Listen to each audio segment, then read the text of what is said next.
Bonjour à tous, je suis la pasteur Déborah Mistretta, bienvenue à Pasteur du Dimanche.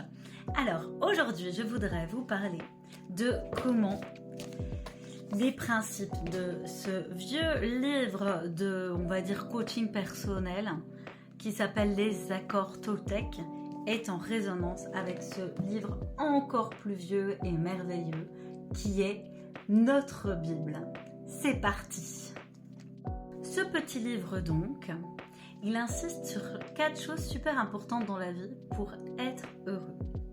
Il y a faire toujours de son mieux.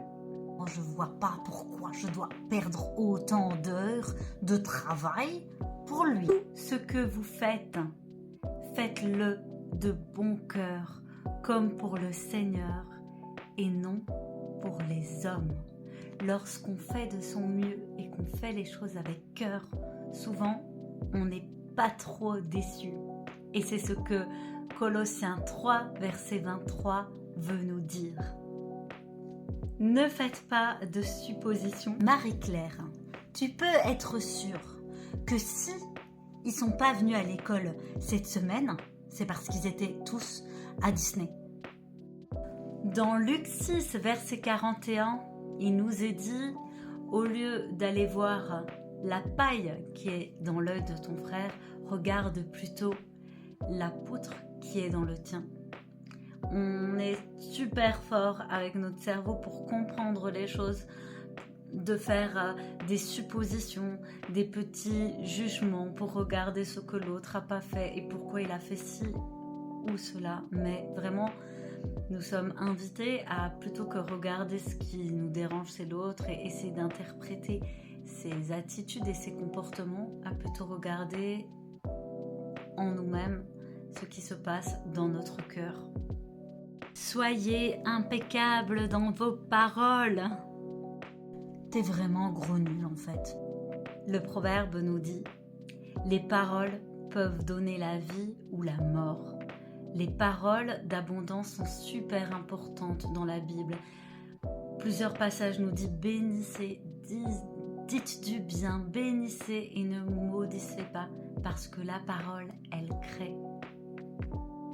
Ne prenez pas les choses personnellement. L'autre jour à l'église, il m'a pas dit bonjour. S'il m'a pas dit bonjour, c'est qu'il est fâché avec moi.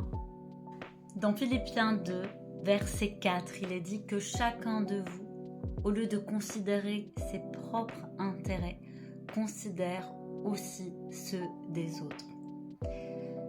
Ça veut dire qu'on est invité à pas toujours prendre les choses personnellement, à pas toujours voir tout à travers notre prisme, à travers nos émotions, à travers nos propres intérêts et considérer aussi que l'autre, il a aussi des besoins et quand il dit quelque chose, souvent il parle pas forcément de vous, mais il parle aussi de lui, de sa souffrance et de ses difficultés.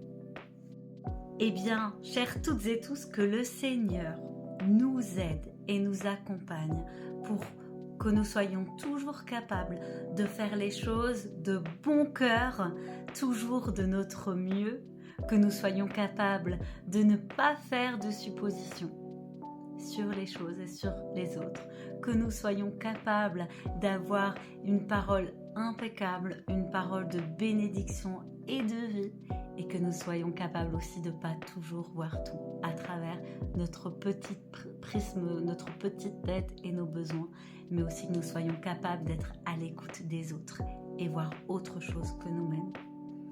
Choisis la vie.